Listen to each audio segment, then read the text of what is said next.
Welcome to Prodigal, the podcast, where we discuss inspiring stories of self-discovery and transformation. Join your host, Don Jackson, and his dynamic co-host, Big Sean, as they lead you through captivating conversations, all designed to ignite your spirit and broaden your horizons. Whether you're on a journey of personal growth or simply enjoy staying up to date on the latest in culture, you've made the right choice. Get ready to be inspired, entertained, and enlightened. This is Prodigal, the podcast. Good morning, and welcome back to another episode of Prodigal, the podcast. Hi, I'm your host, Don Jackson, and also welcome this morning, my Big Sean. How are you, man? I mean, I'm good, but it's enough of that bullshit. You keep calling me the big, like I'm big back for real. But hold on, my name is Big Sean. I have a monitor. You have a monitor. Look at my head. Okay. Look at your ear. Okay. But look at here. Well, look at here. We got company, so we ain't gonna do all this here today. You understand me? I'm already mad about the stuff. So, but we ain't gonna do all that. I don't start nothing, but I can't finish it. Whatever. I never started it. Yeah. Well, yeah, but I you can't start. finish. Whoa, big. But man, how you doing this morning? Come on. Well, Why you being grumpy? Did you walk this morning? No, you didn't. No, man, I'm still tripping off of my celebration in Tulsa, Oklahoma, Juneteenth, and the bull crap that went on. So I'm still feeling it. I understand. Yeah, I understand it. That's a whole nother that part there. That part there. Actually, we're gonna do we're going to bring them all in and actually do an episode on that and really give them some pointers on what is. Of course, when it comes to putting on events, it's more than a no-show. You have a very, you have a lot of good community leaders and activists and so forth. It's more to that and then putting on a festival. Back in the day when we used to do Juneteenth and so forth,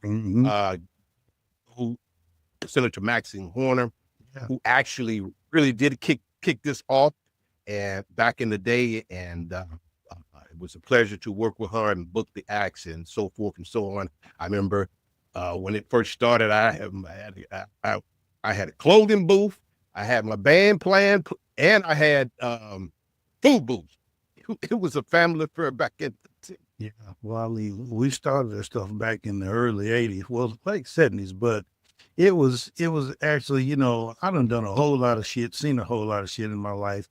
And this day, bro, I actually shed it to tears because it was just that. I felt real bad. I felt real bad for him. So, for it to, what Chuck Sissel did with it back in that era, man, it was, we had a ball. I mean, from naming the Gap Band Street to, you name it, we did all of that. And then for it to kind of fade away and then brought back by Gamble.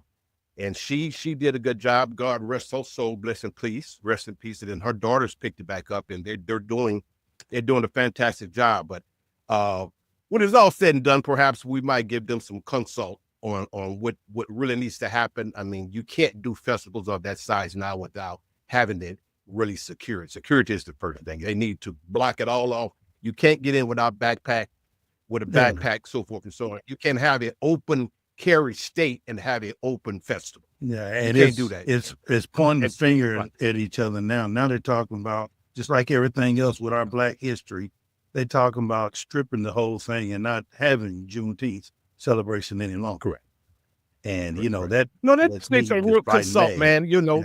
My peeps out here as well as others. My connection in New Orleans that actually does festivals. They secure all these festivals. It's the science to this, and it can be done. It's a little area that can be secured. It can be done. They just don't, I won't say don't have the know-how.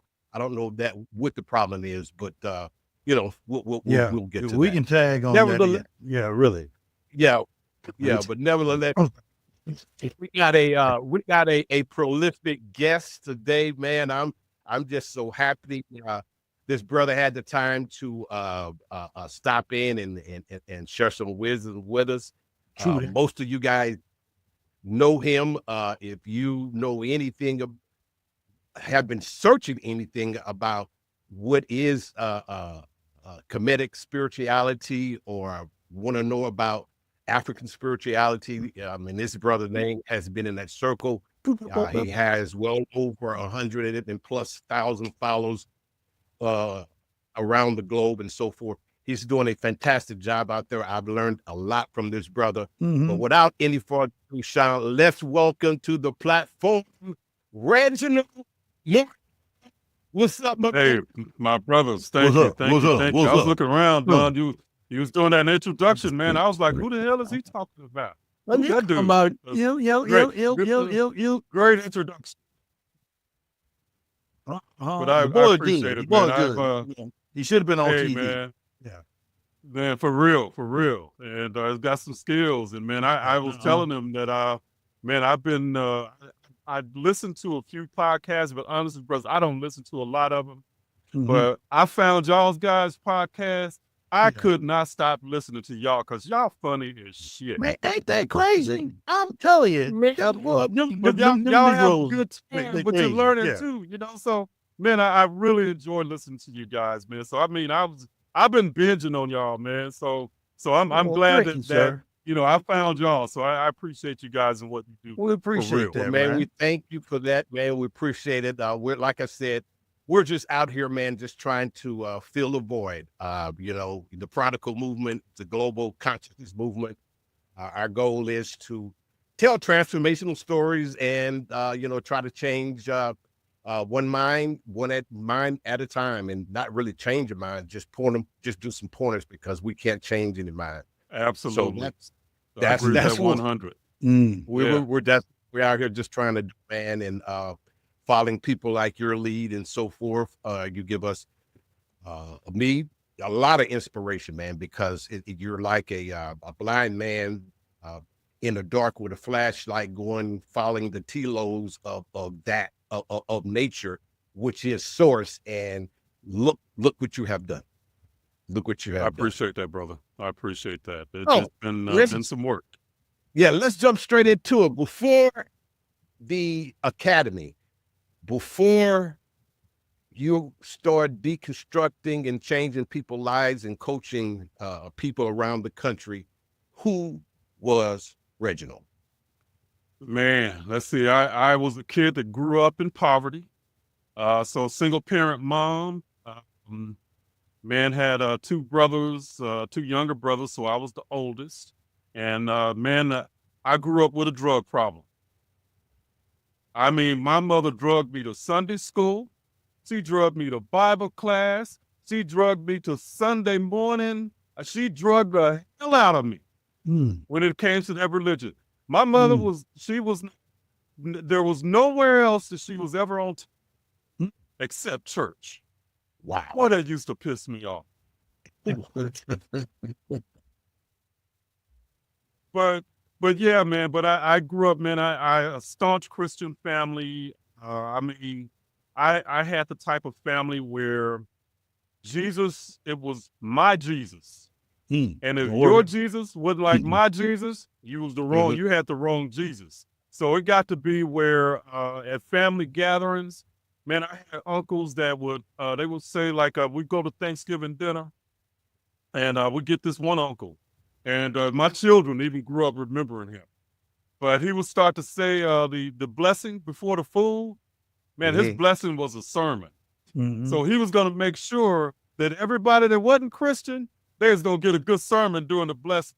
Brother, our stomachs was growling and everything else. And we was just like, can you get done already? Please, But that was the kind of family that we had, man. And it ended up where Christianity really tore our extended family apart, Oh, wow. because we had so many people that were into the dogmatic beliefs and had so much rigidity around what they believed that they couldn't even come together on that. You know, we was all supposed to be Christian, but we couldn't even come together on what we believed and how we could accept each other.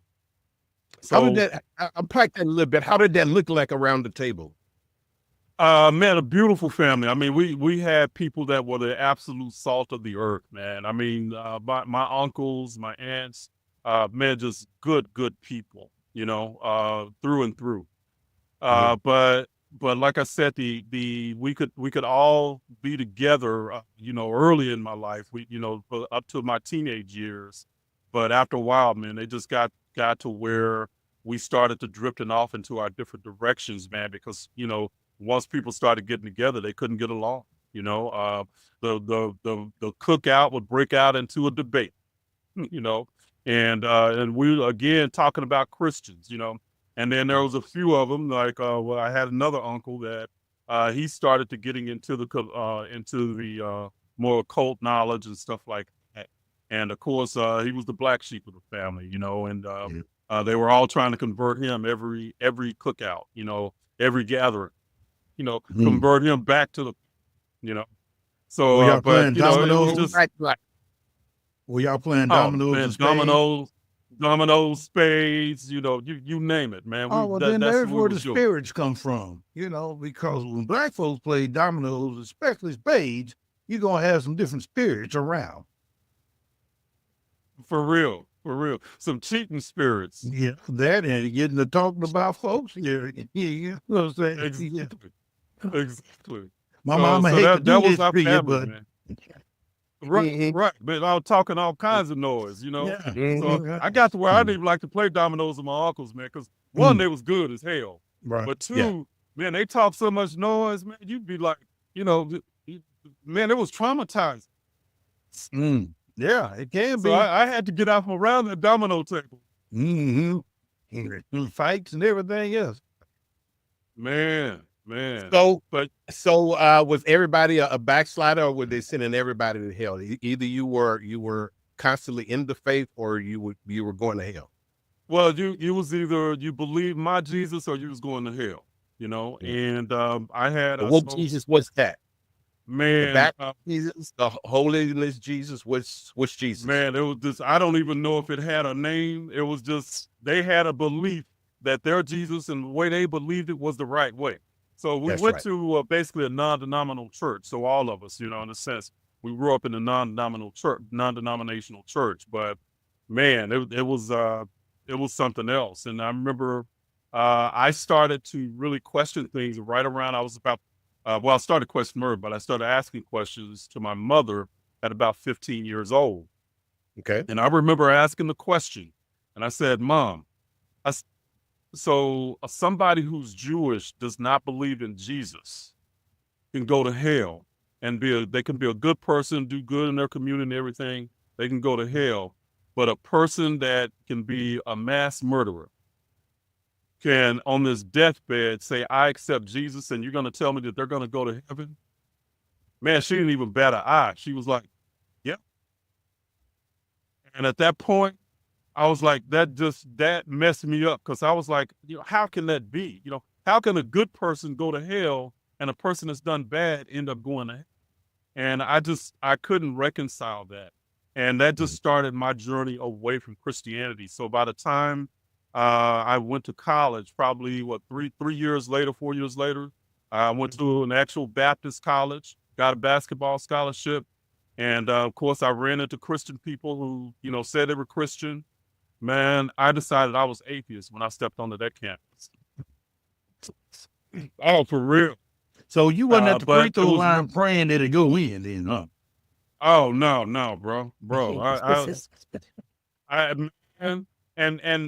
the thing was I got a chance to, In the because name I of was the an devil. athlete, I got accepted into all the circles. So I got to meet people from all different types of religion, you know, and all different types of background.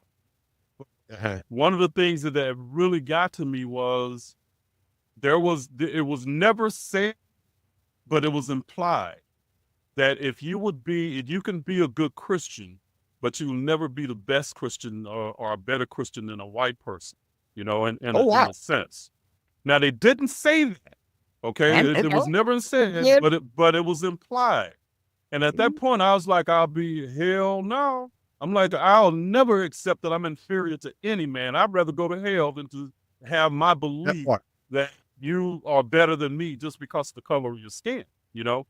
So, so for the whole 4 years I was there, I was an atheist, but still longed for a spiritual connection. But I didn't have a language or anything that I could make that happen, you know, or a way that I could speak spirituality, because Christianity, as Christians, it is one thing. Spirituality and religion is the same thing. You know, we were taught that it was synonymous, you know, so I couldn't separate it. So that's why the atheism for me made the most sense at that point, because I couldn't believe in that God, and everything about that God was spiritual and religious. So, but, you know, after a while, like, you know, I started to get, you know, study a little bit more years later.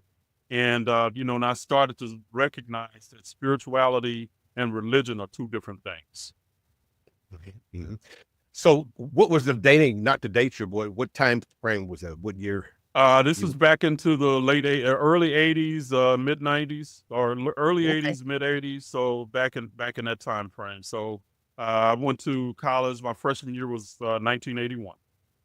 Oh, okay. Okay. Yeah. So back in them days, who was you guys listening to for as your spiritual guide?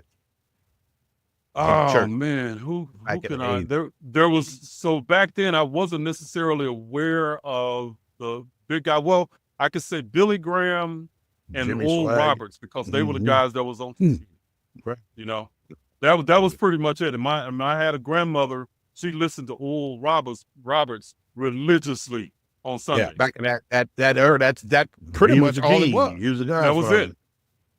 That's all it Yep, was. So absolutely. So yeah, his ministry and Jesus pictures on the doors, above the doors. oh, and all brother, we had blonde hair, blue eyed Jesus sitting at the table. You know, the Last Supper, sitting at the last. Man, you know that everybody had that picture sitting at the last table, sitting at the table on the last. Peter leaning over. That was my picture. And then my grandmother also had a picture where it was just Jesus looking at you. You know, just a big picture of blonde hair, blue-eyed Jesus. And I swear to God, those eyes followed me around the room. It was social science project going on, man. One project going on. Absolutely. What you, man? Yeah. You couldn't tell me. God damn. And well, wait a minute, but the picture was made out of felt. Yeah, and how them eyes still moved. You know, we had Jesus, Martin Luther King, and John F. Kennedy all on the same little picture. Right. Bro. So that Jesus following me freaked me out, man. So, no, you know. So I say all that because it brings back memory. I mean, we grew up in that same era. So that's kind of was the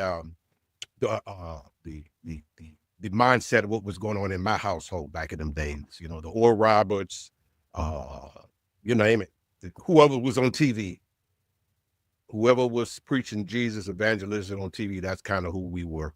Yeah. Him and Billy Graham was the other one, because he'd always have those big conferences at stadiums and stuff like that, man. And what was the song that they'd always sing? And people coming down and accepting Jesus into their life. That was hearing Billy Graham, and that song. Man, that was it. When it happened to you, dun dun dun dun dun dun dun dun. And my grandmother never missed him. So if I was at her place, we was watching Billy Graham and Oral Roberts. And Jimmy Swaggart, Kenneth Copeland. Those were later. So I didn't even know about those. So you didn't know about them. Billy Graham, you was already 8 by that time. Man, now, you said you transitioned from not, once you figure out religion, spirituality, okay, well, damn, I'm not just going to label myself an atheist. Now I got another pathway I can follow. So transition into what led you to studying African spirituality. Yeah, that came years later, man. So I had studied, you know, basically comparative religion for all the way through the 90s, up until the early 2000s. And I was atheist, but I got married And because I didn't know anything else, I ended up going back to church, Okay. you know, because I wanted spirituality, but I didn't know how to separate. So, but what started me on a different path, was actually the movie The Secret. So around 2006. Okay. And what that ended up doing was confirming ideas that I kind of already knew, but nobody had ever spoken. Nobody had put it into a language for me. And the idea that thoughts become things, man, that hit me like a ton of bricks, because I could look back over my life and see how my belief system shaped my life, you know, especially like through the women I was dating. That's how I could see that, you know, the women I had decided I was dating, had decided to marry. And after I decided to marry, I kept meeting the same woman. So I was like, you know, what is the deal here? Is either something wrong with women, or there's something else going on here. And what I ended up figuring out was the common denominator was me. You know? So unless those women got together and conspired to treat me or do what they did, then the only common denominator between all of them, and basically a lot of times the same experience, was me. So at that point, I realized that there was something in me that was causing me to choose those type women, which was usually needy, emotionally needy, and, you know, I had to rescue them. You know, I was Captain Save-A-Hole. Yeah. You know, yeah, I had to be the hero, but that's how we were taught to be, you know. But my idea was that I had no value to a woman unless I could be her emotional trash can, you know. So The Secret basically ended up telling me, or kind of giving me a frame as to why I was meeting those same women. So from 2006 to 2009, man, I was studying metaphysics like crazy, you know. And I ended up, you know, I had changed careers, and I ended up becoming a school teacher. And I used principles from from The Secret to manifest my job as a school teacher. Okay. Well, around 2009, I had set some goals that, you know, I wanted to make a certain amount of money, and, you know, school teaching wasn't going to get it. No. And ended up, I got laid off. So I was like, you know, what the hell is going on here? This ain't shit that I asked for. I didn't ask to get laid off. I wanted to make some more money. You know, I want to make more than this. Teacher. No, bro. Yeah. So don't get me started. I'm sorry, dog. Woo! I just had it. Why you gonna go there like that, dog? Why you do that? Sports. No, I'm just saying.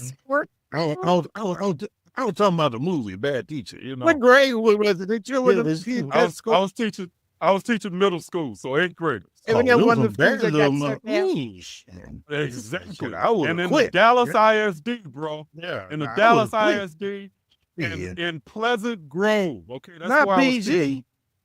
Don't you say you was over at Pleasant Hood. Grove. You better not say you was at Hood. Man, I was. Well- Yes, I was. That's exactly where I was. Oh my!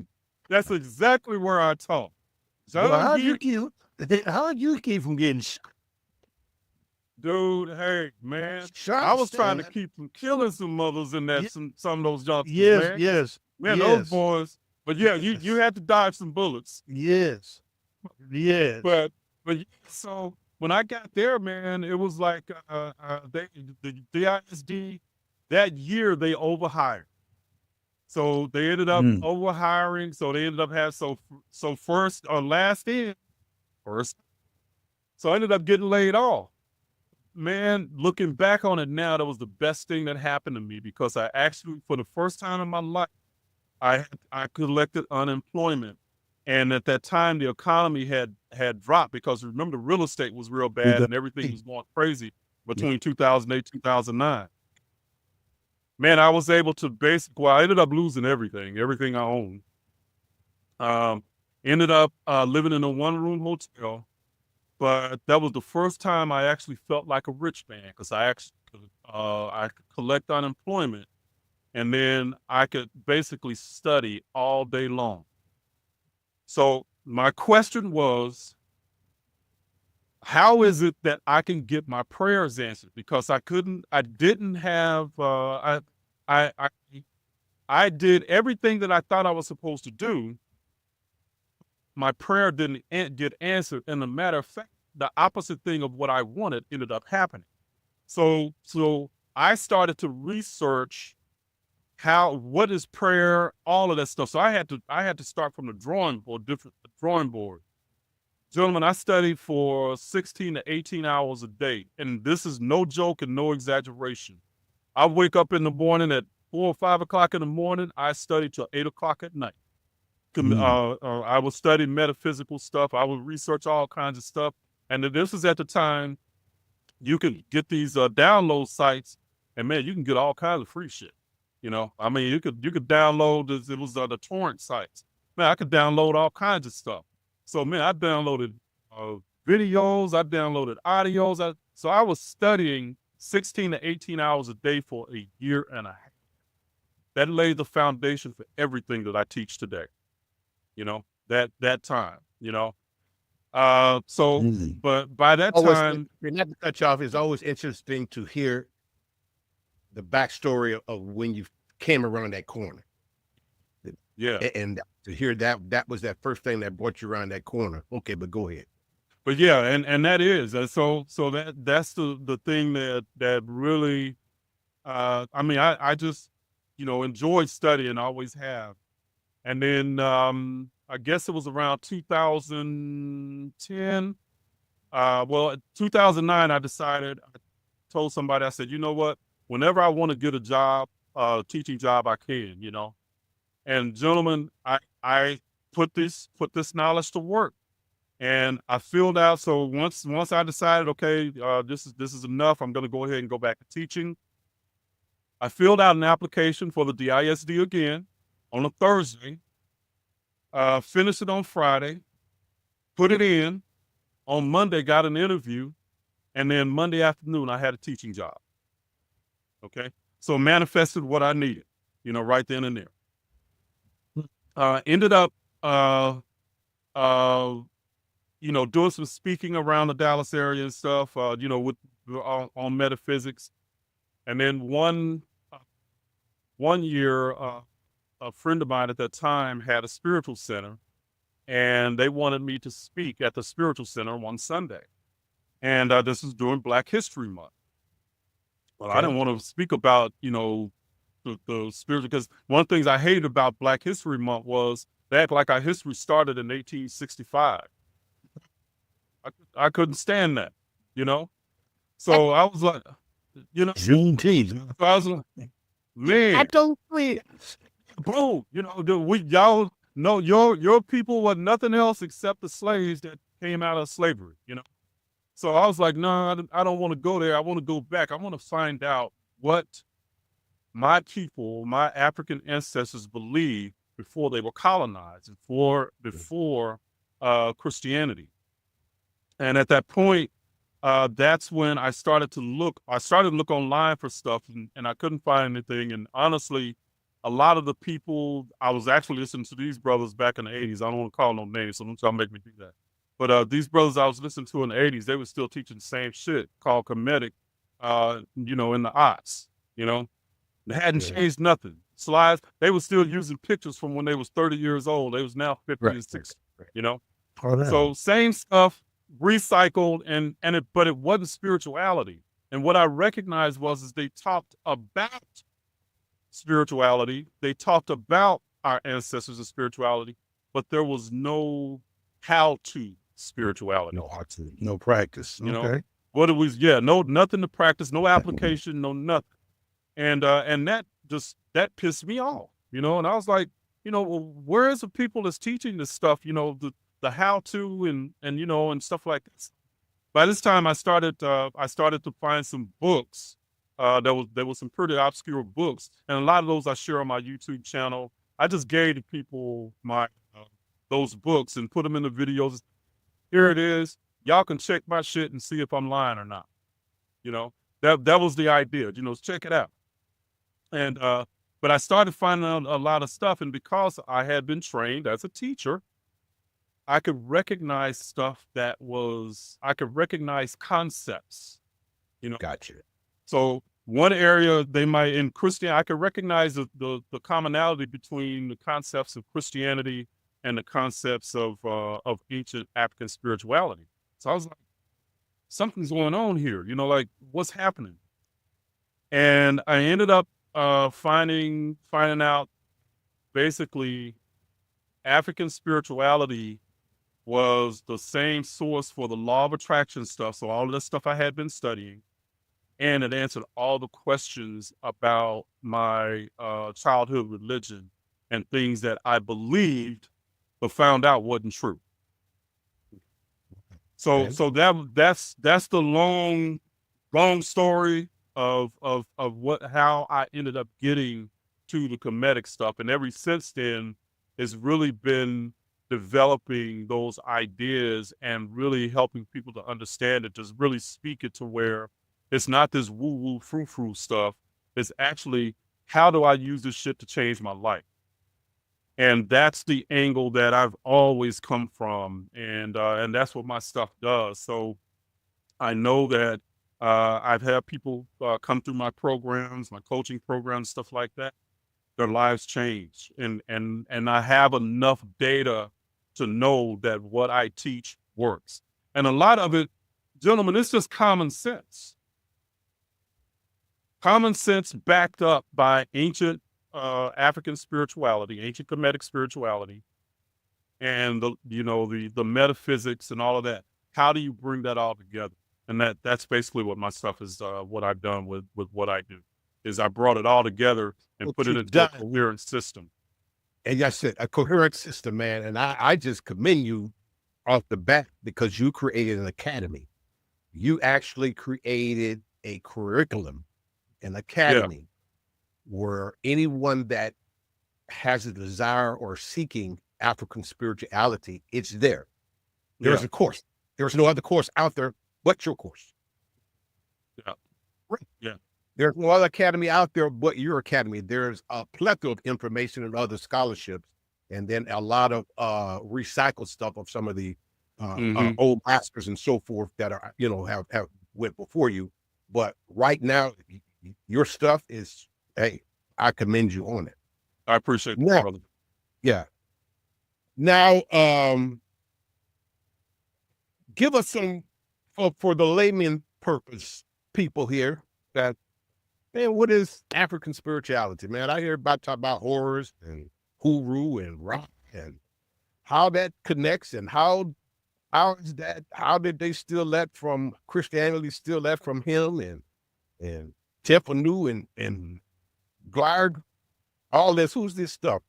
For the layman people, tie that in. So and that's who I want to talk to. I want people to understand that, first of all, Christianity is distorted Kemetic and African spirituality. Christianity, Islam, even Judaism to a certain extent is not as distorted. But I like to say what's new about Christianity is what's new in Christianity is not true, and what is true is not new. So when we're talking about these ideas, first of all, the way that you can connect these ideas is you have to look at it from a different frame in order to connect the African spirituality to what's in the Bible. Because by the foundation of everything in the Bible, Old Testament and New Testament, is from ancient Egypt. And people who say that it's not from ancient Egypt, they just have not studied that knowledge base. That's all it is. They're ignorant of that knowledge base. And when I say ignorant, I mean they're not knowing. Okay? Right. Because there is no way in that you can look at this stuff and understand it from an esoteric perspective and not see the connections. And I want to prove that to you guys today and have you even look at some Bible scriptures, and I can show you beyond a shadow of a doubt that it is ancient Kemetic and Egyptian spirituality. So the way that you have to look at this is to understand how to make the connections is that a lot of people only look at the Bible from a literal perspective. And I debated this brother a few months ago. And basically the only reason I even did the debate, because otherwise I ain't trying to change people's mind. But I wanted to do this for the people that follow, and I wanted to prove a point. And my point was that the Jesus Christ of the Bible never existed. And if you remove the Bible, you cannot find Jesus in history. Hold on. I heard this shit before. Let Sean breathe a little bit. Okay. Yeah. I mean, because we don't want from Once five again, Jesuses to Jesus there never was existed. two Jesus Now we're gonna let to his brother no go. Jesus. Tell you. Okay. So I'm telling you, this so is, there ain't no Jesus finish. on the Let main me line. finish. Ain't no Jesus on the main Hang on, line. let me say this. I do not believe in Jesus, Oh, but Christ is a part of my life every single day. okay. Break that So one down, Jesus please. Christ in the Bible Right. does not exist. But the Okay. idea of Jesus and Christ, those are two ancient concepts that were fused by Christianity. Okay. Got that. So we have to look at the one, and the way that you know this is people want to look at the story and try to match stories and say, well, no, this story ain't the same. They think that the story and the mythology is the message. That's the wrong way to look at it. Correct. There is a deeper layer that the ancient mythology was telling them. You see, we think ancient mythology means stories and entertainment. But in ancient Kemetic mythology, it was actually spiritual science. And what I mean by science is that you can observe, experiment, and test. You are the subject matter. You are the subject matter, and you are the experiment, and your life is the experiment. We are here on Earth, on the Earth plane, as souls having a human experience. We are gods and goddesses in training. We are seeds of the infinite expressing itself as human beings. That would be the ancient message that was being taught before we had it switched. Okay? So the story that became Jesus Christ was actually teaching knowledge about us as souls having a human experience. Okay? Wow. Break naked. Lord, please don't do it today. So Listen to me, Sean. So I'm gonna bring it because this is the deal. And brother, I've been studying this shit for 20, 30 years, so I know what I'm talking about. I don't even put it up on my website or my YouTube channel unless I can back my shit up. like I'm gonna get a whooping. My mama gonna whoop my ass. I'm sorry, man. I didn't mean to put you in harm's way. I get a big Now, this is the thing. So we can follow the evolution of the idea of Jesus Christ from ancient Kemet through the Greek Gnostics into the early Christian fathers. That's how you can follow it. Okay. People will say, well, there's no evidence of the Bible or anybody, there's no original Bible or anything like that. No, there ain't. But the original knowledge does exist, and it exists on the walls of ancient Kemet. So, but the Greeks, what they ended up doing, we got the Gospels out of a break in ancient tradition, the ancient mystery school traditions, because in ancient Africa, they didn't write this knowledge down.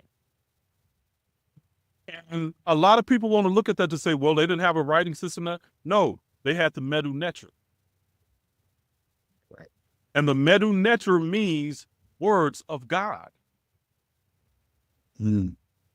So the Medu Neter actually is the symbolic system. It was actually a lingua franca of ancient Africa.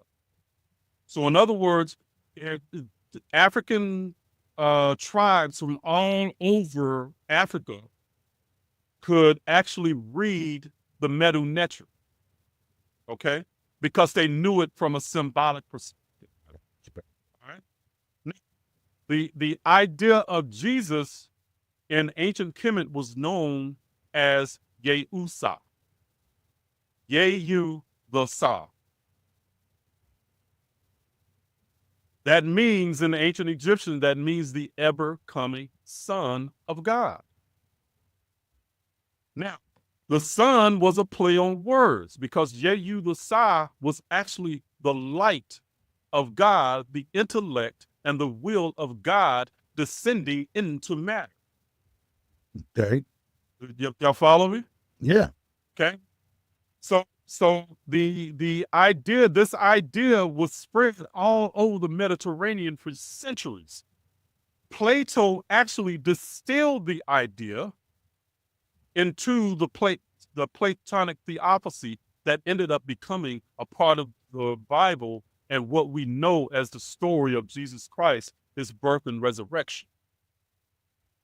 But in reality, these ideas were about us. So Jesus in ancient Kemet, the idea that was Jesus was actually about the light and will of God incarnating. That was us. Each one of us has a spark of that light within us. How they represented the physical person on earth, they called it the underworld. That was Osiris. Osiris is the idea of a person that has incarnated into the underworld, because the heavens where the soul was, that's the above, the underworld is below. We're all Osiris. Osiris was not aware of itself as a soul, but the idea was that light is supposed to help you along the way discover or rediscover who you are as a soul having a human experience. Okay. So the light of that became known as Jesus came from the idea of Yehu the Sa, which we know one word connected to that is Yeshua. Mm-hmm. Is that where we get the way? Joshua. Mm-hmm. The way comes from the word Heru. Okay. I am the way, the truth, and the light. Yes. Okay. So that was all in Kemet before it became Christianity. So let's take this. What Christianity ended up doing was they usurped these ideas, and they ended up, because the knowledge was to teach us about our inner journey. Our journey as human beings on this plane of existence. How do we reconcile really our fears and our doubts and all of that stuff? How do we reconcile that as we're moving through our life? How do we gain wisdom? How do we gain the light of wisdom as we move through our lives? That's what this knowledge was originally about. Christianity flipped it. And the way that they flipped it was to historicize it. And they pulled Jesus from within us, that spark, as something that we are to recognize and develop, to something that we are to worship. Now, the Christians, would those be the white folks? No, bro, they ain't got nothing to do with race. Oh, okay. Well, humanity. It's humanity. Okay. I'm talking about humanity. So the Gnostics knew what was happening. Somewhat. They knew Somewhat. that Jesus was not a historical person. So they taught, and you can trace this. I can give you a book to trace this idea called the Pistis Sophia. So that is a direct connection from the idea of Yehusa to the biblical idea of Jesus. The Pistis Sophia, okay? The letter of knowledge, the letter of wisdom, okay, is what it's called. But that's how you can connect. That's one connection that you can make. But they knew that was about a metaphorical idea that was really the mythology was about actual formulas for consciousness, to frame our consciousness, to help us to understand how the most common things that we go through. And I like to say that our deepest, most intimate fears and secrets are paradoxically the most universal. So you can see this story of the light becoming aware of itself in ancient Kemet long before it became Jesus Christ in Christianity, okay? And the idea that we were supposed to worship this. We were supposed to believe, and by proxy, Jesus was going to heal us, cure us, and all of that, just simply because we believe. In ancient spirituality, that shit took work. And you know it by living your life. You know that shit takes work too. There is no way that you're going to become at peace with your life and the thing that you're going through until you reconcile that stuff within you. I don't give a damn what you believe. Until you reconcile. Save me, Lord. And you can't put all your burdens. Put all your burdens. How many times have we tried? Burdens on you and say, Lord, I believe that you died, you went to heaven, and you saved me, and I cast everything on you, and that's all I got to do now is just wait till I die, and then I'm gonna come be with you. I can't just do that no more. Afraid not, bro. Afraid not. You can't do that. It takes some work. It takes some inner work, and we know that. That's what the man told us. What about us heathens over here who we can live our life? So you mean they tricked us? Where did the tricking part come in at? Here's the tricking part. I know what the Gnostics and all the other sects was doing, but then when you got this, what's them niggas' name over there? They tricked us when they gave us a free boat ride. Where did this thing twist at? This is where it twisted. Okay. All right. So and this is also a shift that will actually empower us rather than disempower like we had. Okay. Okay. The idea is that we had to have the confluence of two ideas come together in order to create the religion. One was the idea that we're all born sinners, that we dropped into earth because we were cursed, the fallen angel, all of that stuff. Okay. But once we were dropped into earth, that light was dropped into earth, and we were all born sinners, what do we need? But damn, let's see, if everybody's a born sinner, we got to have somebody that can save their ass. Some balance. Got to have some balance, some kind of way. So we need to create this savior that can pull them out of their sinful ways. You've heard of the idea of total depravity, where everybody's born wicked and we cannot follow the ways of Jesus on our own. We need to believe. So all just tied together. So they created a fucking disease and then created a cure, supposedly. And the cure was that I believe in the death and resurrection of Jesus Christ. All you got to do is just believe. and you are saved. But in practice, That's does that work? That's so. Wait, No. I got a question. So now, who was the committee that sit back and said, when they said, well, we got to find a savior, we got to find somebody to come in. So, I'm just using a little Right, alliteration and license here, Well, bro. I'm just telling the story. Just imagine if they sitting around Uh-huh. and they put in some ballots and say, okay, we gonna pick this guy right here. This is Jesus. He gonna be the one. Now, do you think Jesus knew that he was gonna be the one that's gonna have to be the sacrifice for everything and everybody?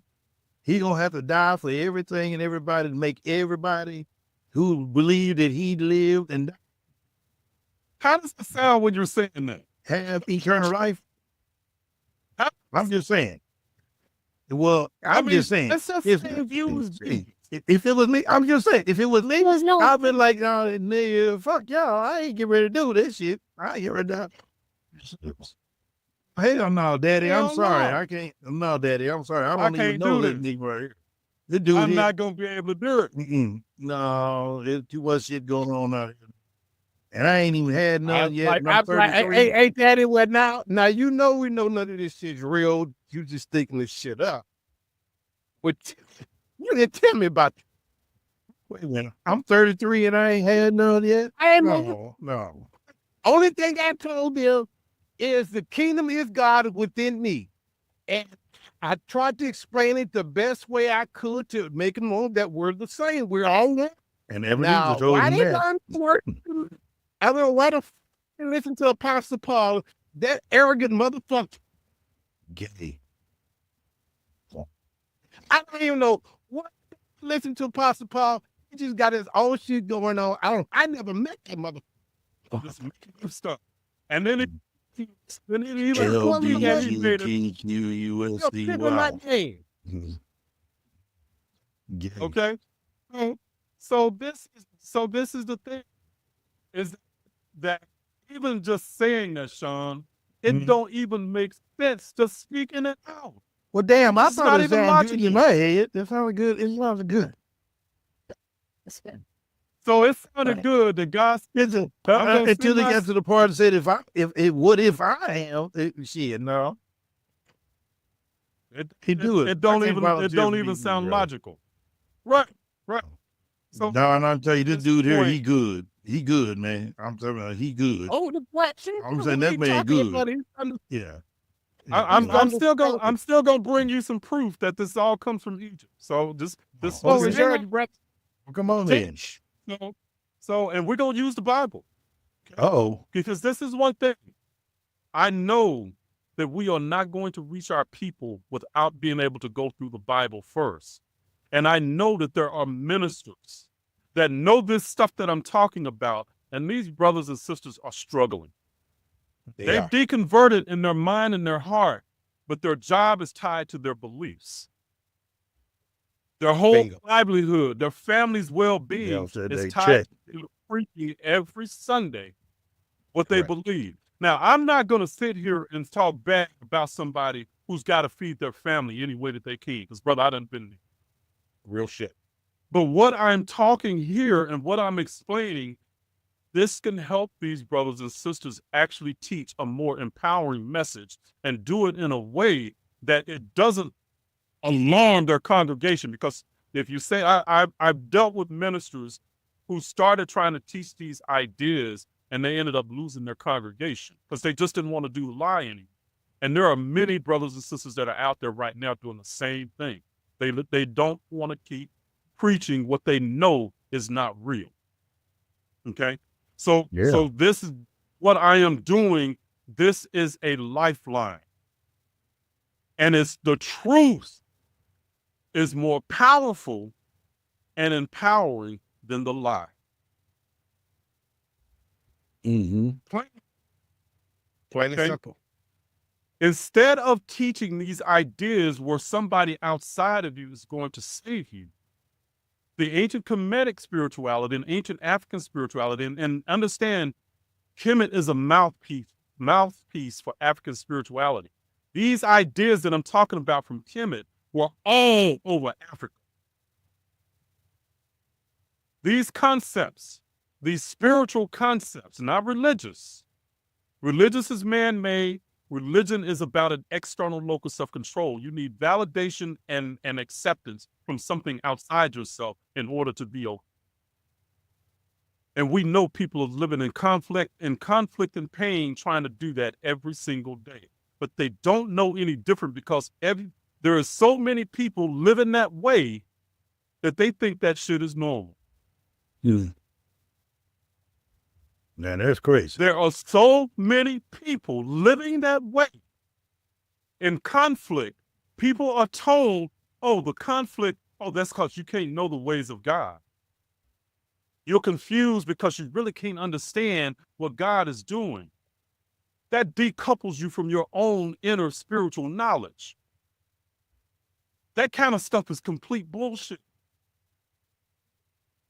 You are the creator experiencing itself as a human being. This is what Christianity has done. The way the ancients believed this and the way that they would teach this, and I'm updating the language, okay? And I'm updating the concepts because they didn't have all of this language that we have, the same words today. They didn't have all of that back then, okay? But people translated what they did. But the ancients would say that if God was an ocean, if the idea of God was an ocean, we are all drops within that ocean. And we are the ocean in a drop. How can a drop be different from the ocean? Because that's what Christianity says. We're somehow different than God because we were born wicked and sinful. We're different than God. But the ancient Kemetic spirituality says we are divine. And we are here to start to remember that we are divine. Okay? That's what the journey is here, to remember that. When we descended into the physical world, that was the actual crucifixion. Follow, help me to. If I'm going way out base and you don't get it, No, we get it. We get it. Okay. We get it. We get it. Our audience is Yeah. if So they listen, you can so They clicking the like button. So in the ancient Kemetic system, the cross is actually the four metaphorical elements needed for something to cross from metaphysical into the physical, because the metaphysical world is the real world. That's the real us, where we are souls in the real world. Christianity says we have a soul. Brother, we are a soul. Mm-hmm. This is another way to think about this. We are in the field, the energetic field as a physical body. We are inside the energetic field of the soul. The soul is not in us. body. The body is an extension into the physical world, okay, that the soul has projected here for experience. The way that happens is that the cross happens, and that's how you can cross over from the metaphysical world into the physical. At the moment you cross over, you forget, because that's just part of the game. You forget that you are a soul. The idea of forgetting, that is the esoteric terminology that meant. That's what the death at crucifixion meant, that the soul actually crossed over into the physical world and forgot who it was, forgot its omnipotent awareness, okay? Now, let me give you a way to check this, okay? A natural way. The ancient Egyptians and Kemetic people actually use nature. We are an aspect of nature. We are an extension of nature. So, Sean, tell me, what happens when the soul, when the sun goes down in the west? Just a natural thing. It gets dark. It gets cool. It gets dark. Okay. It gets dark. That's the ancients used the sun as a metaphor and the seasons as a metaphor for our journey in human life. So when the sun sets in the west, they didn't believe in dying. They didn't believe in death. They called it westing. When the sun sets in the west, it leaves the metaphysical world and descends into the physical world, the world of darkness, in the underworld, from the above to the below, from the underworld into the physical world. That's when we incarnate. We go, the sun makes us traverse, and really again, mirroring life, the sun makes us traverse until it resurrects and remembers what it is. Okay, at the vernal equinox. Okay, so we at the autumn equinox, it descends and it goes below the horizon. The soul forgets, the sun forgets. The lowest point of its journey is at the winter solstice.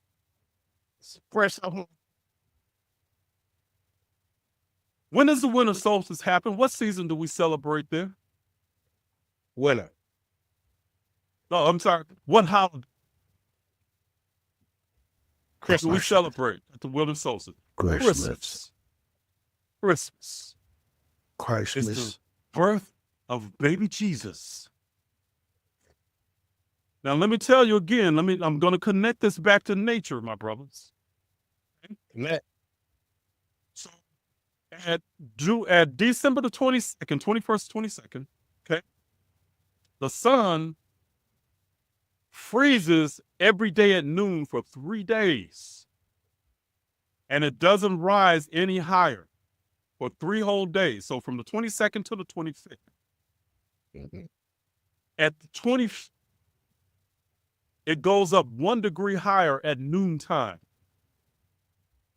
That is when the sun is born from the dark night.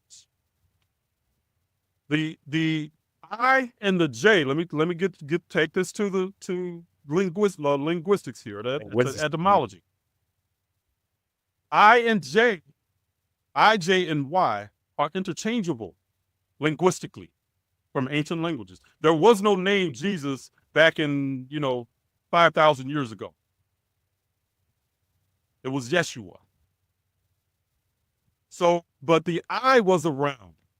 There was Yehusa, and it's pronounced Yehusa. Yay, the I was pronounced like a Y. But do you know how the J came into being? How? Where did It wasn't from jaywalking. No, it wasn't from jaywalking. Oh, okay. So in the 1500s, a monk decided to use the I and embellish it and make a little symbol, a little hook to make the J. So it's descending into matter. That is punches through matter. And Y'all the ever hook seen a brings you steeple on a out. church? Boy. Y'all ever seen a steeple on a church? Yeah. Y'all know what the steeple means? We coming up out of there. Erection. Erection. So the means an erection. It can double for an erection. Who did Jesus say he could? What did Jesus say? I can build my church on this what? Rock. On this rocky rock. Okay, this rocky rock. Fellas, do you know what the rock is? Not crap. No, not crack rock. What's the rock? If you get excited, what happens to your manhood? Rock This is hard. what God did. He said, It gets You're rock hard. hard as a rock. Okay? Well, I'm just giving you some symbolism here, fellas. Okay, to connect the dots. I feel like I just lost my job. Brother, do that to you, though. If you, Okay. But now, let's go back to the... okay. So that I is embellished, and it is the first This turn. nigga better not say towards it's the the light. ejaculation coming out of this motherfucker. He better No, not no, say no, that. no. That was in the beginning when Yehusa was born. Oh, That was when our tomb had to masturbate and he spat out Yehusa. Okay. I didn't tell you that part. Okay. All right. But the J is when the light starts to turn back and begins to recognize itself. It is the first birth of consciousness, our consciousness, that starts to recognize after the dark night, after we've been through our difficulties, that, whoa, wait a minute. Maybe there's something to me, more to me than this light. So the J starts back, okay? The sun keeps moving until the vernal equinox, okay? And I'm just connecting the journey of the soul to the sun and light, okay? So the vernal equinox is when the sun crosses back over into the metaphysical world. It is resurrected. Resurrected. Re-erected. In other words, I can come twice. Dude, if you want to. So the little dot on top of the work J. on the resurrection. So the dot on top of the J, that was to symbolize the each individual. It is saying that dot represents me. No, the dot is just, I don't know why they put the dot on the J. I can't tell you that. That was so I don't know. Oh, okay. That was wasted. But it came cosmos. from the eye, so What? He was just Right, wasting right. cosmos. Well, you got to understand too, back in the day, they didn't have dot, because if you remember, even the Roman numerals, it was the I and the number 10 and the number 1 and the number and the I was the same thing.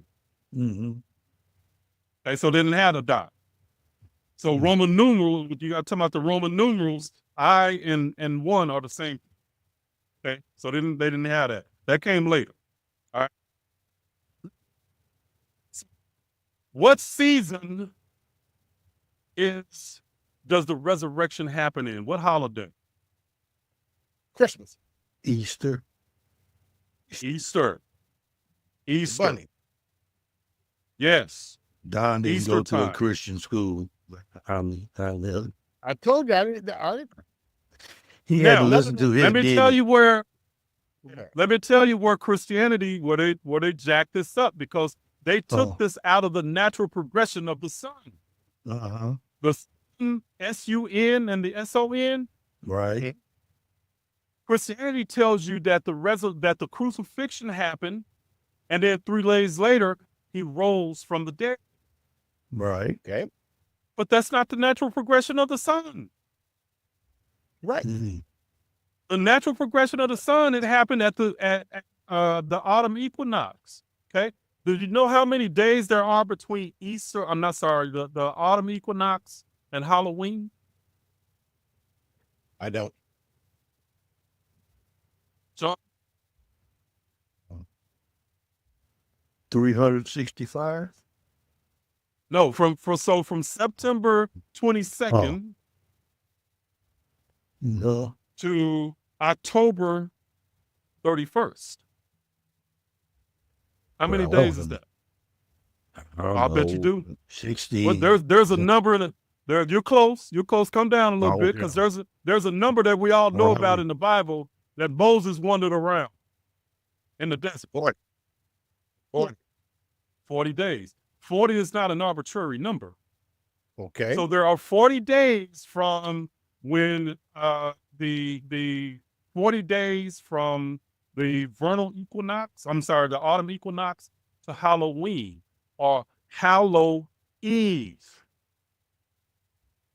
If you're Catholic, It was the celebration of the saints that have now been recognized as souls, or they went to a higher plane. Halloween, okay, 40 days. Okay. Anybody heard this scripture?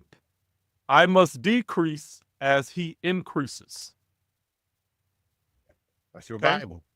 Who's Me. yep, you? No. I'm saying, who said that? Who's that scripture attributed to? I forgot. I must decrease as he increases. Great. John, I must decrease Peter for increase. Peter for it was 200. John. John. So John the Baptist. John the Baptist. Now, understand that the baptism was when the soul crosses into the physical body that is 70% water. Right. That's the baptism.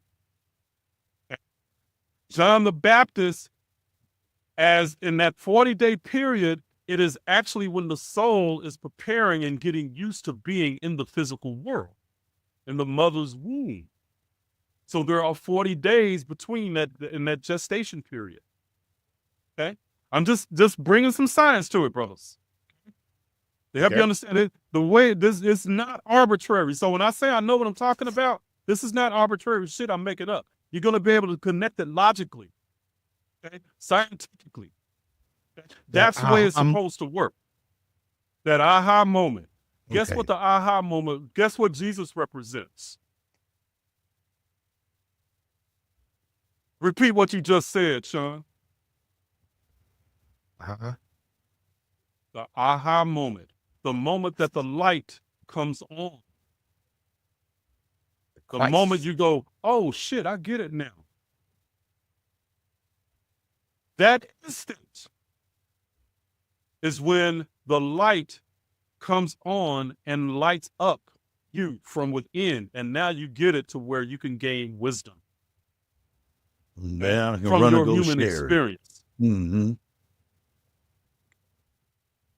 All right. So that's the story of the crucifixion and the resurrection in the real story, the original story. It's about our journey as we go through life. Has anybody here ever had a dark night of the soul? Have you ever just been through some shit where you was just like, man, I just don't know if I'm going to make it out of this? I did.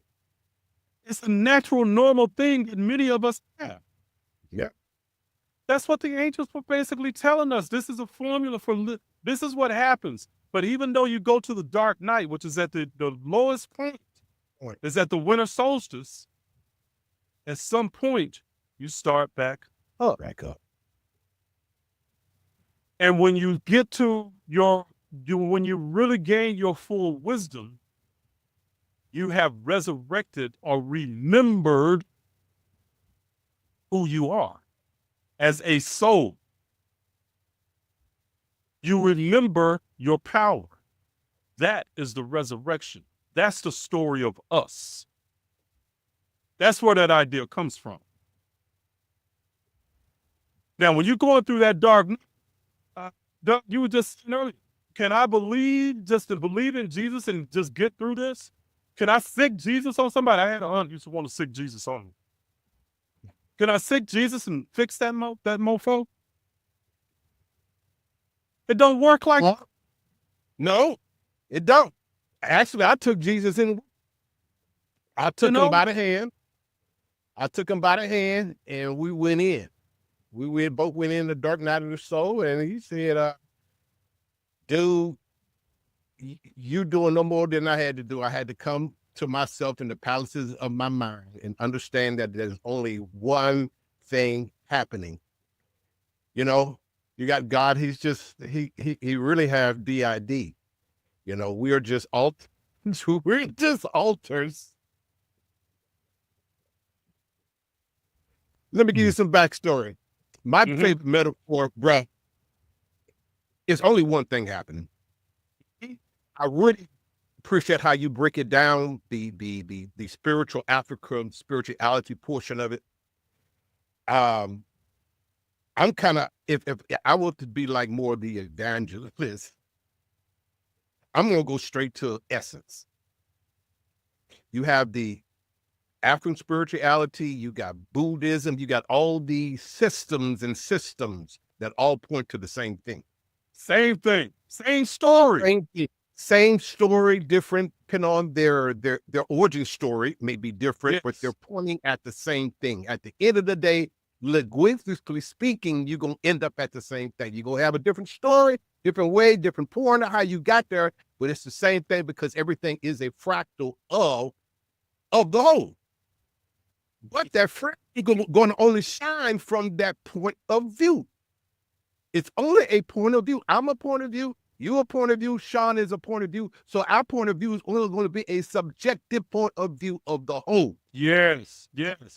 A subjective point of view. So my experience is only from what I was at birth, from what my parents taught me, from what was instilled in me, so forth and so on.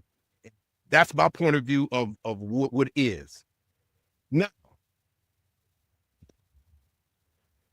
since we're all one, is God playing chess on different timelines, enfolding on himself to keep this going because there's only one thing happening. So, no, there's no death.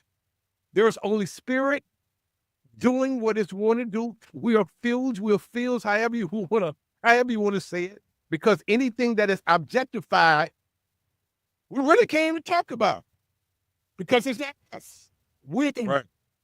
We're the source, we're the witness, and we're the object. We're everything all at once. All of it. All at once. Now, in African spirituality, you are explaining that's Pata, and this is doing that, and that, and that, and that, and this is the same thing. If you go over to Buddhism, they'll explain it this way. If you go over here, they'll explain it this way. It's going to be the same thing. story. And get this. This is what gets me, because what you're talking about here as well is what we can trace this back to Platonic theosophy. But Plato got it from Egypt. But the same story is being told of the immersion, the fragmentation, and then at some point the remembrance. Okay? Remember. The idea of Jesus and the 12 disciples. The 12 disciples, but the 12 disciples are 12 aspects of us on our journey as we're going through life. We go through different points. Judas was the saboteur.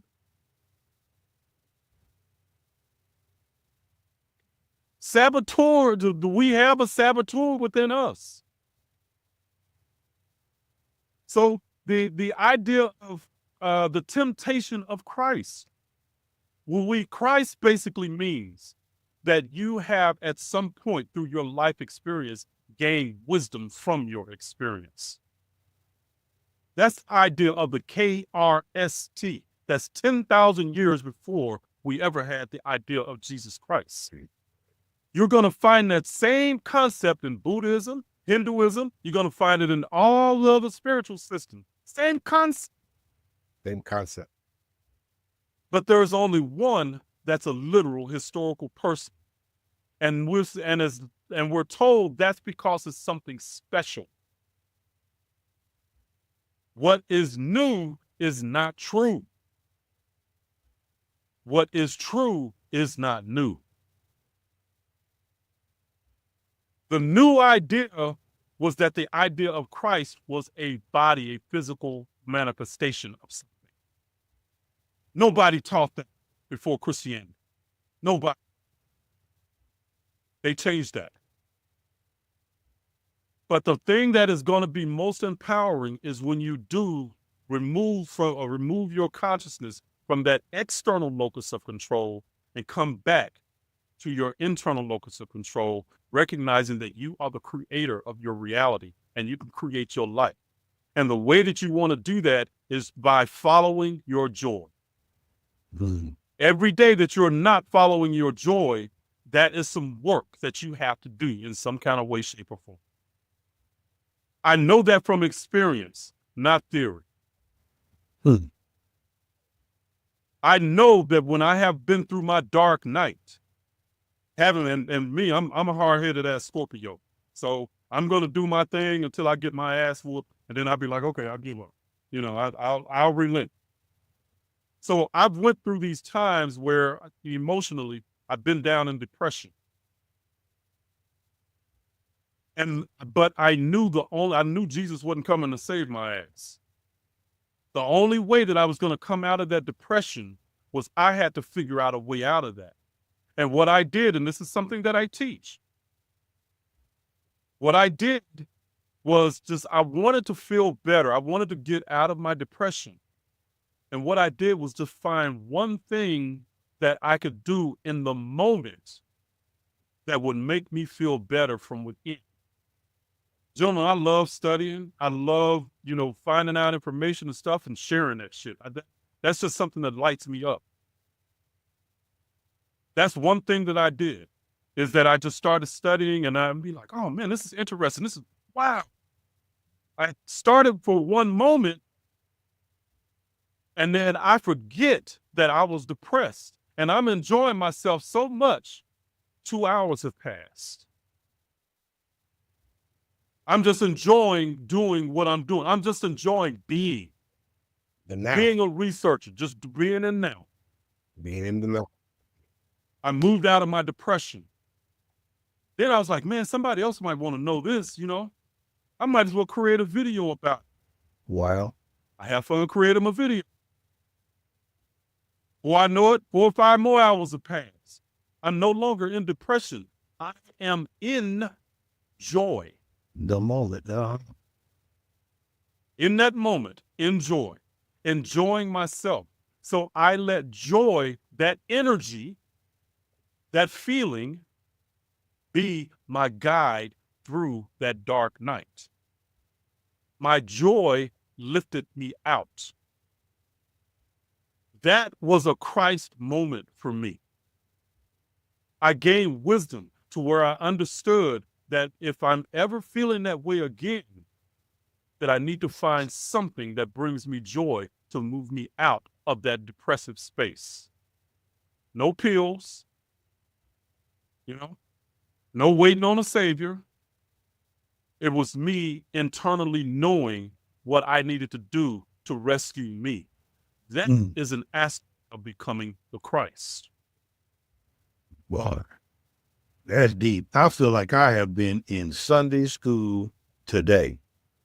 I don't know what I may have missed. When when we go to Sunday school as kids, we be in there playing and not listening and all that good stuff. But I thank you for this lesson today, brother. It has been enlightening and eye-awakening. And in the form of a J, I get it. He could. No. No, I was going to say, unless y'all just got to go. Oh, no, we're not ending. You just come here. Oh, okay. I thought we were ending. All right. No. But one thing as a takeaway, definitely for sure, is from how Christians live their life and how African spirituality, the both essence, instead of going without, you need to go within. Yes. You don't go out without you don't need a savior outside yourself. You have to go within. That's what the African taught us. You are the God that is experiencing this life, and you have control over it. And you have control over it. So once you understand that and get that understanding, then life is beautiful, because most Christians are scared of dying and they're scared of going to hell. They are afraid to live and scared to die. And scared to die. And some will live in limbo their whole life because they're even too scared to consider or even think about studying something outside of that Bible or what they've been taught in the hopes of just in case.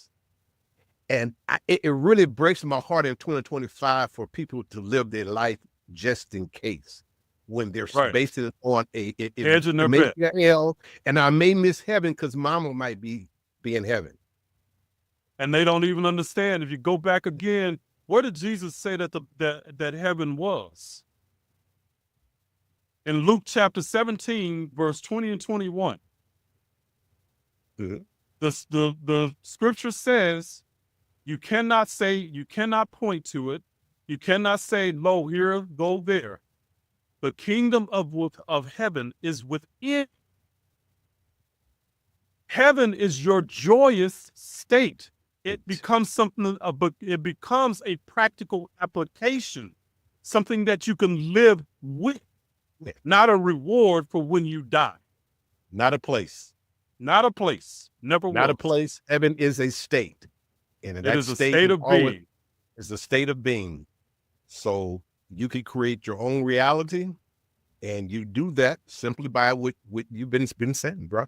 Absolutely. Once you don't need no outside source, and you know you are the source, then it's incumbent on you now to reimagine your life of just being happy, doing something that makes you happy, following the telos of your life, for your life, and then sharing that with others. And that's what we inspire to do here, man, with this global conscious community, is really fill that void, because there's a lot of people deconstructing. Yes. But they're having a void. There's a void to fill. They feel, okay, well, what's next? Exactly. Okay, and they stay in limbo. So what do I do now? Yep. So we're just trying to show them, you create that path. You do whatever you need to do, whatever you want to do. Well, see, Don, that's what my courses do, is they answer that question, what's next. I give you a path that can work for you. I'm not telling you what to believe. I'm not telling you how to believe. I'm saying, hey, this is how this works. Do it and watch and see what happens. And I have had too many people, thousands, that have come through my videos, my courses, that absolutely positively changed their life. And sometimes they do that shit overnight.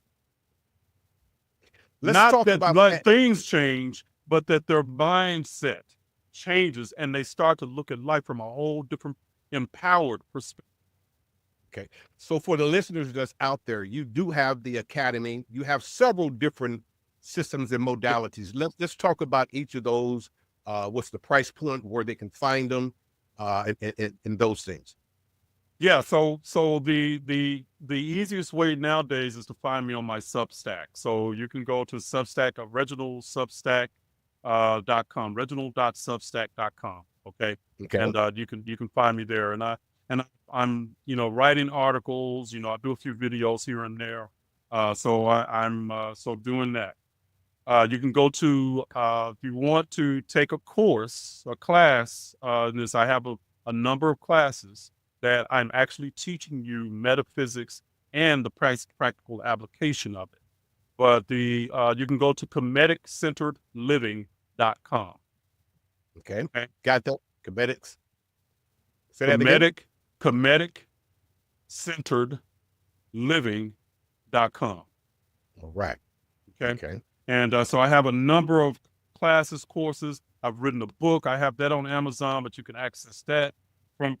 You have a book. You got books.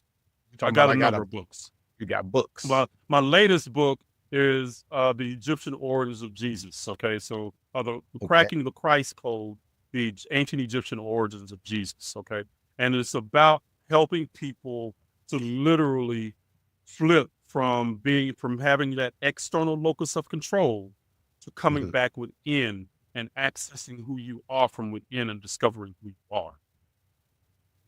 So that's my whole way of doing things. So, but I've also created for people that want to gain and learn this knowledge, I've also created a business system behind it. and I framed it like nobody else has ever done, and I put it together in a way that Like a the person learns. certification course. This is a certification, so the Correct. metaphysics, First in the nation. the metaphysics certification, master certification program, and that is basically you get access to all of my content, so you don't have to start from zero. You get access to all of my content. I license that to you. And then you can use, then I also give you a system and frameworks that you can start coaching from if you want to coach. So all of this, so I put all of that together in those different ways. So there's just, like I said, it's 3 levels. So from the Substack to the courses, and then people who might want to coach, I give you a track to run on. And not only do I give you a track to run on, I give you a whole entire business system, basically a business in a box. This is what I do. How long give is you the content, course? courses, frameworks. What's now? How long is the courses? How long does it take? It depends. There's one course by African spirituality, African mind rewire. I mean that might take you, I don't know, a couple of hours to go through. And then I have man,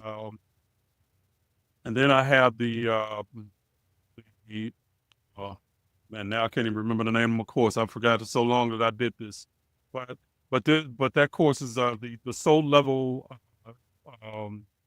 operating system, and that course it might be about 5 hours worth of content, but it's not the amount of time. It is the transformation that you get from the information. I don't get lost in how many hours is this, because you can spend a lifetime going through Christianity and your life never changes. Okay. So through the But you can courses, spend 5 hours in my course and your life, you're going to have the ability to change your own damn life. right. Well, in your courses, it's it's not a one-on-one. It's you get license the information to them, Self-paced. and they go through it. No, Yeah, no, all right. Okay. No, the course, you can take the course, it's self-paced. So you don't Gotcha. need me there or nothing. Gotcha. It's all self-contained, self-paced. So Now if I have a question the- in this, how do I get a question answered? Now, if you want to go through my coaching program, that's different. Oh, So that's a different, my time is valuable for me. I got you. So, but the course is self-paced. You take that and it's self-explanatory. So you don't need to necessarily ask me, but I'm going to take a person who is deconstructing and all the stuff that I've just been talking about. I'm going to take you through that step by step and show you the logical, the intuitive, the science, all of behind. I could connect all of that, and I can promise you, there ain't shit on the planet that can do it like I do. I believe that it's one of the first I see that. out there. It's one of the first out there. It's very detailed, and man, by you being a teacher, a mystic, All those skills together. an alchemist, you got all those skills and entwine into one, and to be able to put something like this. And like I said, you know how to manifest, man. You started from scratch. Absolutely. Absolutely. And you All built this stuff is being taught from practical application and life experience. I don't give you theoretical shit, journal or do some meditations, and that's cool stuff. But when your life is crashing down around you, you need something, and that's what I need. I need something that I can do to rescue my ass. Plain as, okay. Now I told you I was going to prove something. Jesus ain't coming to save your ass. Okay. I can guarantee you, the Jesus Christ in the Bible, if you take away the Bible, you cannot prove that a Jesus Christ ever existed. And I debated a dude on this, a Christian, and I told him, you can't prove your I whooped his ass in the debate. Because all you're going to have is hear stuff from people that's talking about something from 200, 300 years ago. They're having to backdate everything to prove the story. That's what ends up happening. Correct. But that's beside the point. Okay. I'm just saying you have to empower you. And as a people, it's incumbent upon us to empower ourselves. I agree. But I said I was going to show you how ancient Egypt is connected in the Bible. Okay. Give you something. So I talked to you about we got to look at this from a symbolic perspective, from an esoteric perspective. Are y'all familiar at all with any of the Egyptian letters, like Isis and Nephthys? I don't have a mastery in it. I have a familiarity. I can follow you, but I don't have. Okay, and that's all I'm asking. That's all I'm asking. So if you look at the Egyptian letters, they are symbolic. They symbolically represent an idea. The feminine letters actually represent whether we're male or female. It's not about gender. It's about function. Okay. So feminine letters represent our inner attitudes, our emotions, our imagination, our intuition. So in the Bible, when you see these characters, there's one story of Isaac, Jacob, and Esau. Y'all heard that story? Okay. I know them. All right. So this is going also to the law of attraction stuff. Okay. So the story of Isaac, Jacob, and Esau. We know that Jacob was instructed by someone. Do y'all remember who Jacob was instructed by? No. His mother? No. The mother's name was Rebecca. Okay. So Rebecca instructed Esau on how to basically go to Isaac and make Isaac believe that Jacob was Esau. Okay. So Jacob in the story was blind. So the divine feminine, Rebecca, actually represents our intuition. Okay. And Jacob was us trying to figure out how we can signal the universe. The Isaac was the father, was blind, right? So when he came to Jacob, Jacob came to him the first time, Isaac asked him a question. Are you my son Esau? And Jacob says, yes, I.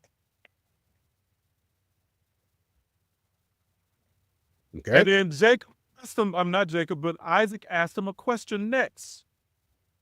And he says, come here, let me feel you. Symbolically, that means that it is our feelings and emotions that signal the universe. That's how the universe knows us. Yeah. So Isaac felt Jacob, and Jacob felt like Esau, and he passed the test. Okay. Jacob got the blessing. Okay. That's one aspect. So that's the symbolic aspect. Let's go to the story of Lazarus.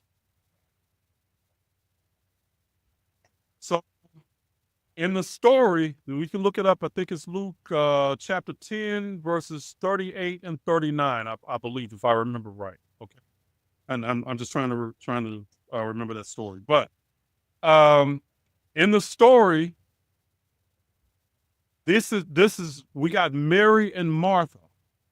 Now understand that in ancient Egypt, all the feminine letters basically had a nickname. And the nickname was started with MR. So it's where the name Mary and Martha came from, MR.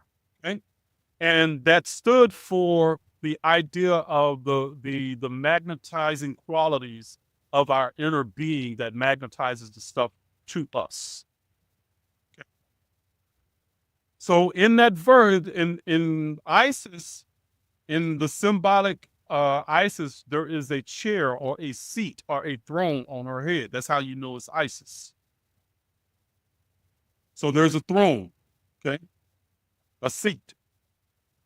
Nephthys has another symbol. It looks like a bowl, and then there's actually a right angle inside a box, okay? That stands for a home. Okay? If you read that Bible scripture, it says Martha was preparing her home So there was a direct connection to the idea of preparing the home for Jesus. And when Jesus got there, Mary sat at his feet. She sat. So we had a seat and a home. Mm-hmm. When y'all look at and see what I'm talking about, especially in the NIV version, okay? That is a direct connection to them esoterically hiding the Egyptian connection through language. In plain sight. And then Jesus, in plain sight. Got you. But look at Luke chapter 10, verse 38 and 39. I think that's what it is. But I quoted the NIV version. Okay? And you can see a direct connection. So these people who talk about that Egypt is not connected to the Bible, they just don't know. There's all kinds of stuff like that's symbolically in the Bible where they esoterically coded it to where it's basically hidden in plain sight. I can go and break down stories like this all day long and show you the metaphysical connection and show you the ancient Egyptian connection all day long. Man, that's beautiful. Well, we're going to have to definitely is bring you back, man, because you have so much wealth of knowledge and wisdom, and I have so many questions, and I know each question is going to take us in. Yeah. Because ain't no quick answer to none of this. None of this. None of it, and it can just continue to go. And I want to be respectful of your time that you have already given us. So will you promise us and the audience right now that you will come back for a part 2? Absolutely.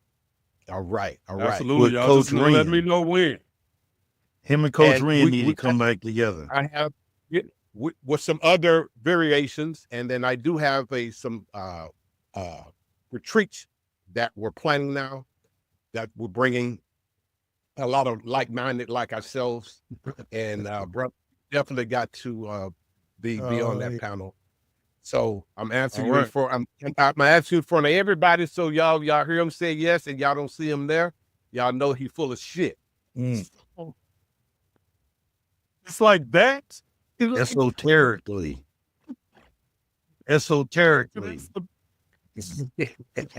Oh, you're calling me.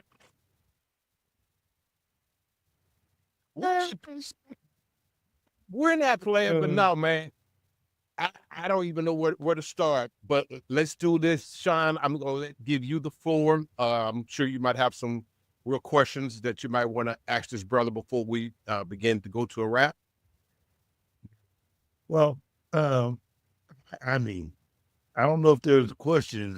Again, I just want to say that I have definitely been enlightening. So you don't want to call your mama real quick? Shut up. We ain't gonna do that. It ain't a fucking. Call your mama right now. But see, no. Actually, you got to. Okay, he too. Well, first of all, my mama would take us on another journey, and then she'll say, "Yes, you're right." But my aunt is who watches this thing.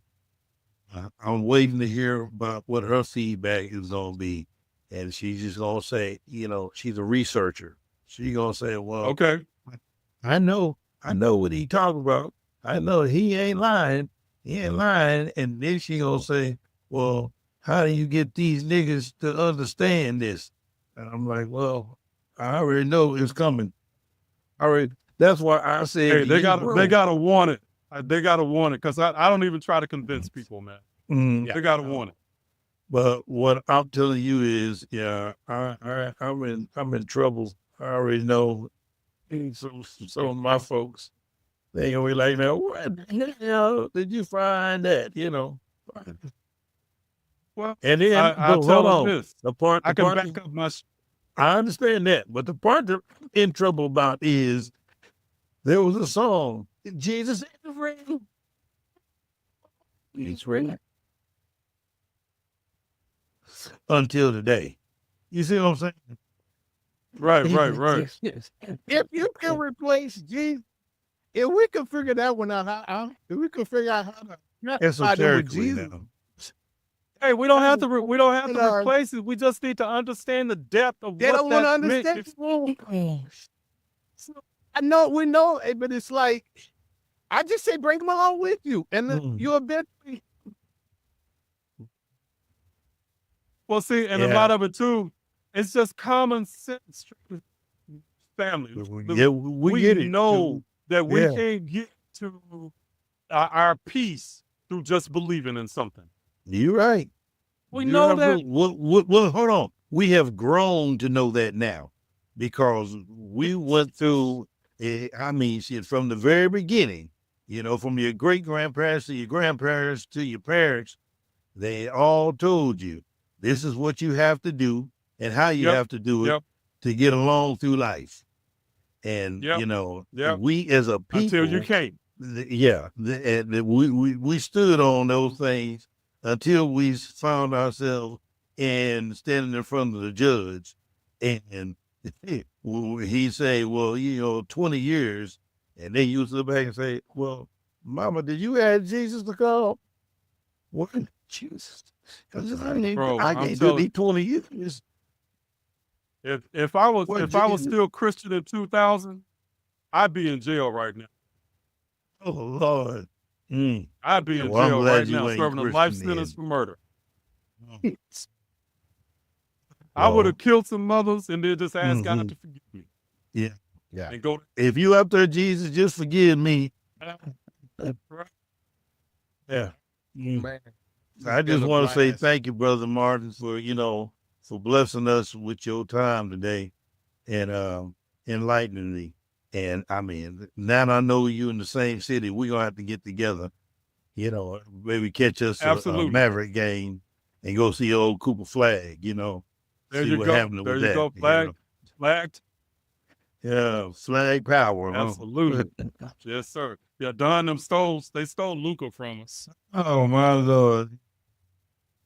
There's something Yeah. different. But, Hopefully we can resurrect some over here now that we got new homies and all that good stuff.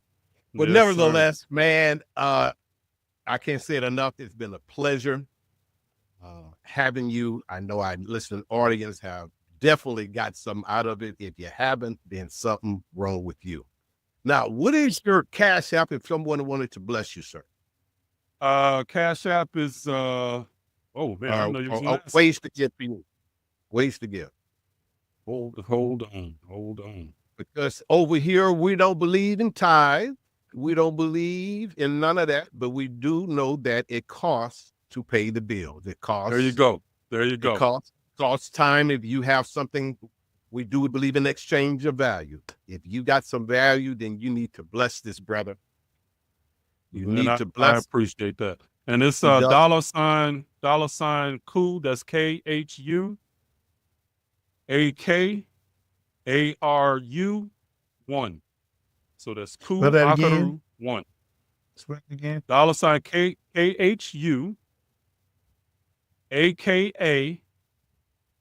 AKARU 1. As we used to say in our family, Ara. All right. Ara. So Ku Well, of course- Akaru 1. And I appreciate that, gentlemen.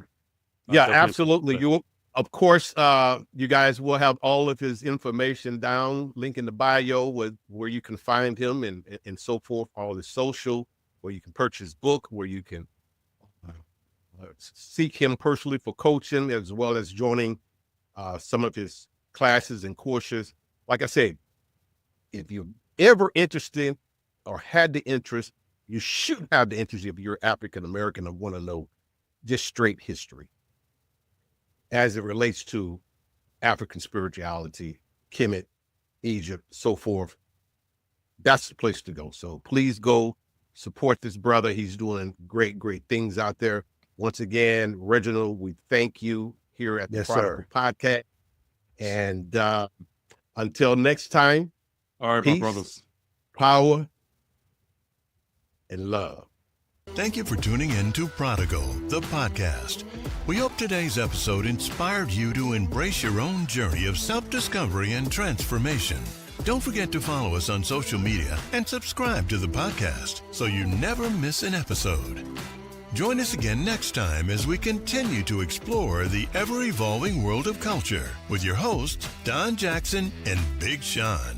Until then, keep discovering, keep transforming, and keep being the amazing person you are.